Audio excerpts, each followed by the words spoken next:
జగన్మోహన్ రెడ్డి గారు పార్టీ పెడితే రాజకీయ భిక్ష పెట్టాడు కాబట్టి నేను మంత్రి పదవి వదులుకొని ఆయన వెంట నడిచాను.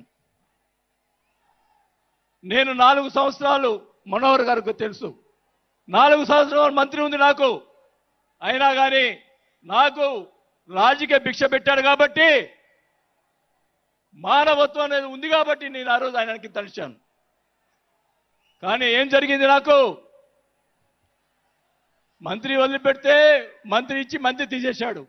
అవన్నీ నేను కూడా బాధపడిన. నేను మంత్రి అనేది ఐ డోంట్ కేర్. ఆ రోజు 4 సంవత్సరాలకే వదిలిపెట్టాను. నేను ఒకటే చెప్తా ఉన్నా, మన వంశీ గారిని ఆయన చెప్పాడు కదా, మన ఈయన సినిమా యాక్టర్, ఆయన పేరేంటి, పోసాని మురళి గారు, వాళ్ళని అరెస్ట్ చేస్తే ఈయన పోయి జగన్మోహన్ రెడ్డి గారు పోయి వాళ్ళని పరామర్శిస్తాడు. నేను ఒకటే చెప్తా ఉన్నా, రఘురామకృష్ణరాజు గారిని నిన్ను ఏదో మాట్లాడితే ఆయన లోపల పెట్టించి కుదగొట్టించి కాలు చేతులు ఎర్రగొట్టించి లోపల పెట్టించావే. 17 సంవత్సరాలు ముఖ్యమంత్రిగా చేసినటువంటి చంద్రబాబు నాయుడు గారి కుటుంబాన్ని, భార్య గురించి మాట్లాడితే వాళ్ళకి బాధ కలగదా అని అడుగుతా ఉన్నా.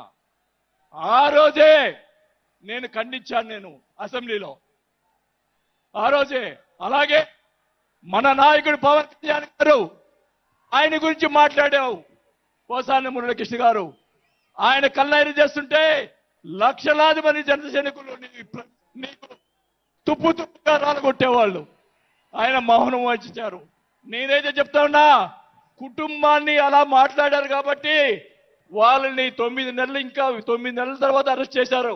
నేనైతే గవర్నమెంట్ ఇచ్చిన మరుసటి రోజే లాఠీతో రాలగొట్టించి లోపల వేయించేవాడిని కూడా ఈ సభకు అర్థం చేసుకుంటా ఉన్నా. చేసినటువంటి దుర్మార్గాలు ఎక్కడికి పోవు, దుర్మార్గాలు ఎక్కడికి పోవు. ఒకటే చెప్తా ఉన్నా,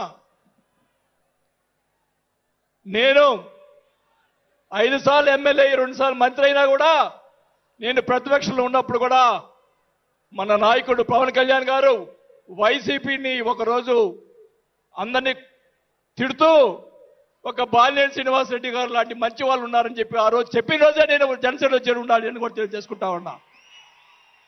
ఆ రోజు చేరకపోవటం నా దౌర్భాగ్యం. నేను ఈరోజు చెప్తా ఉన్నా, స్పీచ్ 9 నెలలు అయిపోయిందమ్మా ఇవ్వటం, అందువల్ల గొంతు ఇది అయిపోయింది. దయచేసి నేను మీ పిఠాపురం సాక్షిగా నిజాలు చెప్తా ఉన్నా. గవర్నమెంట్ వచ్చిన తర్వాత చిన్న చిన్న కార్యకర్తల మీద కేసులు పెట్టి లోపలేశారు. వాళ్ళని కాదండి లోపలేయాల్సింది, కోట్లు సంపాదించున్నారు. వాళ్ళని ఇంకా లోపలేలా, అదే నా బాధ. స్కాములు చేస్తున్నారు, కార్యకర్తలు పట్టించుకోలేదు.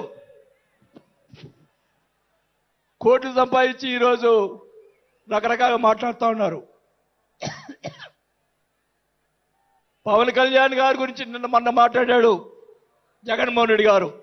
వాళ్ళ పేర్లు చెప్పి అబద్ధాలు చెప్పటం చాలా ఘోరమైన తప్పని ఈ సందర్భంగా తెలియజేస్తున్నా. ఎందుకంటే బాలినేని శ్రీనివాసరెడ్డి గారు ఎవరికన్నా అసూయతోటో కీడు కోరతారేమో కానీ మేము ఆయన్ని కీడు కోరట్లా.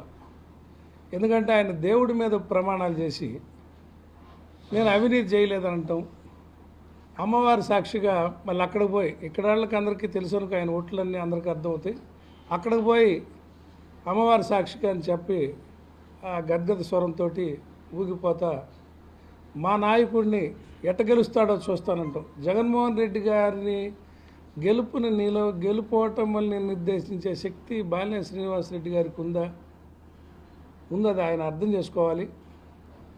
తర్వాత చాలా సందర్భాల్లో మేము పార్టీలో అందరికీ తెలుసు, పార్టీలో ఉన్న నాయకుడి పట్ల ఎందుకులే తక్కువగా చేయటం అనే ఉద్దేశంతో కలిసి తిరిగి గవక్కన మాట్లాడకూడదనే మొహమాటంతో మాట్లాడకపోతుంటే ఆయన అబద్ధాలు కొనసాగుతూనే ఉన్నాయి. ఆయన రాజశేఖర రెడ్డి గారికి నా బంధువుని, ఆయన పెట్టిన భిక్ష అంటున్నాడు. రాజశేఖర రెడ్డి గారికి మీకు మధ్య ఇంకేమీ లేదా? రాజశేఖర రెడ్డి గారు మీకు ఏ విధంగా బంధువు అయ్యాడు? వైవి సుబ్బారెడ్డి గారి చెల్లెల్ని మీరు చేసుకున్నందువల్ల బంధువు అయ్యాడు. వైవి సుబ్బారెడ్డి గారు నీకు టికెట్ ఇప్పడానికి ఎంతమంది కాళ్ళు గడ్డలు పట్టుకొని ఉంటాడు? అది ఆయనకు తెలుసు. ఆయన బయటికి చెప్పలేక ఎవరు ఆత్మీయులేని మా బొట్టులు కొంతమంది చెప్తుంటారు. ఎంతమందిని ఆయన బతిలాడుకుంటే ఒంగోలు లాంటి టికెట్ నీ దాకా వచ్చింది. వాళ్ళు మాకు వచ్చే అవకాశాలు కూడా వద్దు, మా చెల్లెల్ని ఇచ్చాం, బాధపడుతున్నాడునో ప్రాధాయపడుతున్నాడు ఏదో ఇక నువ్వు పెట్టే బ్లాక్ మెయిలింగ్ అంతా వాళ్ళు లొంగి రాజశేఖర రెడ్డి గారిని ఆయన పర్సనల్గా బతిలాడుకొని ఇంకా ఆ రోజు జిల్లా నాయకులందరినీ, మాగుంట కుటుంబాలని వీళ్ళందరినీ రిక్వెస్ట్ చేసుకొని టికెట్ ఇప్పించుకుంటే రాజకీయాల్లోకి మీరు రావటం జరిగింది. తర్వాత త్యాగం చేశానని ఆయన క్లెయిమ్ చేస్తూ ఉన్నాడు పార్టీలో. మంత్రి పదవిని తృణప్రాయంగా త్యాగం చేశాను జగన్ గారి కోసమని. అమాయక జనానికి చెప్తే నమ్ముతారా కానీ జగన్ గారికి తెలీదా నువ్వు త్యాగం చేసింది లేనిది? అక్కడికి ఎత్తుక్కోవాల్సింది పోయి ఇవాళ పిఠాపురం సాక్షిగా నేను అన్ని నిజాలు చెప్తాను అని జగన్మోహన్ రెడ్డి గారి మీద అవాకులు చవాకులు పేలుతున్నారే, గుర్తుపెట్టుకోండి. దానివల్ల మీకేదో పెరుగుతుంది అనుకోకండి, దానివల్ల మీ క్యారెక్టర్ డౌన్ అవుతుంది. మీరే కాదు, సాయిరెడ్డి గారితో కూడా చెప్తున్నా. సాయిరెడ్డి గారు, శ్రీనివాసరెడ్డి గారు, మీ ఇద్దరికీ అన్యాయం జరిగింది వైఎస్ఆర్ కాంగ్రెస్ పార్టీలో అంటే ఇంకేం చెప్పాలి నాకు అర్థం కాదా? మీరేగా మొత్తం అంతా ఏలింది. జగన్మోహన్ రెడ్డి గారు ఆ చెవిలోను ఈ చెవిలోను చేరినటువంటి వ్యక్తులు మీరు ఇవాళ మీకు అన్యాయం జరిగిపోయింది అనేటువంటి మాటలు మీరు మాట్లాడుతున్నారు జనసేన వేదిక మీద. వారికి అట్టాకు సిగ్గు లేదు, మీకు సిగ్గు లేదు, సిగ్గు లేకుండా మాట్లాడుతున్నారు. అయ్యా పవన్ కళ్యాణ్ గారు, ఇలాంటి వారిని నమ్మి నువ్వు రాజకీయాలు చేస్తే శ్రీమద్ రమారమణ గోవింద్ అనే విషయాన్ని కూడా గుర్తుపెట్టుకోమని మనవి చేస్తున్నాను. దాంతోపాటు ఇంకొక ఆయన ఉన్నాయండి, మా దగ్గరే ఉన్నాడు మొన్నటి దాకా. నేను టికెట్ ఇవ్వకూడదు అక్కడికి వెళ్ళాడు. ఆయన మాట్లాడుతున్నాడు, జగన్మోహన్ రెడ్డి గారి గురించి మాట్లాడుతున్నాడు. రాజశేఖర రెడ్డి గారి దయా దాక్షిణ్యాల వల్ల పార్లమెంటు సభ్యుడైనటువంటి వ్యక్తి, జగన్మోహన్ రెడ్డి గారి దయా దాక్షిణ్యాల వల్ల పార్లమెంటు సభ్యుడైనటువంటి వ్యక్తి ఆయన మాట్లాడతాడు. పులివెందులకు ఎక్కువ కడపకు తక్కువ అంట జగన్మోహన్ రెడ్డి గారు. ఆయన బొమ్మ పెట్టుకుని గెలిచినటువంటి నువ్వు ఇవాళ దరువు కొట్టే కార్యక్రమం చేస్తా ఉన్నావు. గుర్తుపెట్టుకో, నీ జీవితం మొత్తం అందరికీ తెలుసు. ఏదో వేదిక దొరికింది కదా అని రెచ్చిపోవద్దు, పిచ్చి పిచ్చిగా మాట్లాడొద్దని కూడా మనం చేస్తున్నాం. ఇప్పుడు ఇలాగే ఉండదు సార్, 4 సంవత్సరాలే, 4 సంవత్సరాల పరిస్థితులు మారతాయనే విషయాన్ని కూడా గుర్తుపెట్టుకోండి. ఇష్టం వచ్చినట్టు మాట్లాడి ఇక్కడేమో దరువు కొట్టడం, అక్కడికి వెళ్ళి ఎర్ర కండవా వేసుకొని ఇష్టం వచ్చినట్టు పవన్ కళ్యాణ్ గారి దగ్గర మాట్లాడేటటువంటి దుర్మార్గమైన రాజకీయాలు దయచేసి చేయొద్దు. అలా చేశారా మీకు భవిష్యత్తులో నూకలు మిగలవని కూడా ఈ సందర్భంగా నేను చెప్పదలుచుకున్నాను. ఈ పోతే ఇంకొక ఆయన ఉన్నాడు, కొత్తగా అయ్యాడు ఎమ్మెల్సీగా, నాగబాబు గారు. ఆయన జగన్మోహన్ రెడ్డి గారి గురించి మాట్లాడుతున్నాడు. జగన్మోహన్ రెడ్డి గారు కామెడియన్ అంట. మరి ఈయనేంటో నాకు అర్థం కాలా. అయ్యా, నువ్వు, మీ అన్న, మీ తమ్ముడు ముగ్గురు రాజకీయాల్లోకి వచ్చారు. మీ అన్న అట్ట చేసి కాంగ్రెస్ చేరి కేంద్ర మంత్రి అయ్యాడు. నువ్వేమో మీ అన్న, మీ తమ్ముడు పవన్ కళ్యాణ్ గారు 16 సంవత్సరాలైంది శాసనసభకు రావడానికి టైం పట్టింది. అది కూడా ఏంటి, చంద్రబాబు నాయుడు గారు సంకెక్కితే అయ్యారు మీరు. ఆ తర్వాత మీకు ఒక ఎమ్మెల్సీ వచ్చింది. ఓకే, బాగానే ఉంది. జగన్మోహన్ రెడ్డి గారితో పోలుస్తారంటే, జగన్మోహన్ రెడ్డి గారు వీరోచితంగా పోరాడినటువంటి వ్యక్తి, జగన్మోహన్ రెడ్డి గారు ఢిల్లీ కోటని పగలగొట్టినటువంటి వ్యక్తి, పార్టీ పెట్టిన 10 సంవత్సరాలకే శాసనసభ్యుడిగా కాదు ముఖ్యమంత్రిగా అయి ఈ రాష్ట్రాన్ని 5 సంవత్సరాలు పరిపాలించినటువంటి వ్యక్తి. ఈ రోజు జనసేన పార్టీ ఆవిర్భావ దినోత్సవం సందర్భంగా ఈ పిల్ల సైకోలు చేసే ఆనందం చూస్తా ఉంటే నవ్వొస్తా ఉంది. ఏందా మీ ఆనందం? ఎవరిది పార్టీ అసలు? చంద్రబాబు ప్రయోజనాల కోసం, చంద్రబాబు కొరకు, చంద్రబాబు చేత, చంద్రబాబు చే స్థాపించబడినటువంటి పార్టీయే జనసేన పార్టీ. తెలుగుదేశం పార్టీకి తోక పార్టీయే ఏదైతే జనసేన పార్టీ.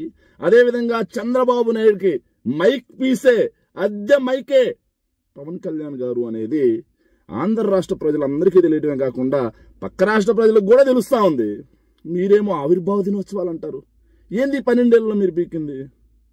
మీ నాయకుడు 12 సంవత్సరాలు ప్రస్థానం చేస్తే 6 పార్టీల జెండాలు మోస్తే 3 చోట్ల పోటీ చేస్తే గాజువాక భీమవరంలో డిపాజిట్లు లేకుండా ఓడిపోతే మళ్ళీ 3 కలిసి చేతులు కలిపితే లింగలింగమంటూ ఆ వర్మ దయతో పిఠాపురంలో గెలిచి ఏదైతే రాజ్యాంగంలో 6వ వేలు లాంటి ఉప ముఖ్యమంత్రి పదవి తీసుకొని అదేదో ఎట్లా చెప్పాలంటే అమెరికా ప్రెసిడెంట్ అంత బిల్డప్ ఇచ్చుకుంటూ మీరు రాజ్యాంగంలో అసలు 6వ వేలు అసలు ఉప ముఖ్యమంత్రి అనే పదవి అందరు మంత్రులు ఎంతో పవన్ కళ్యాణ్ గారు కూడా అంతే.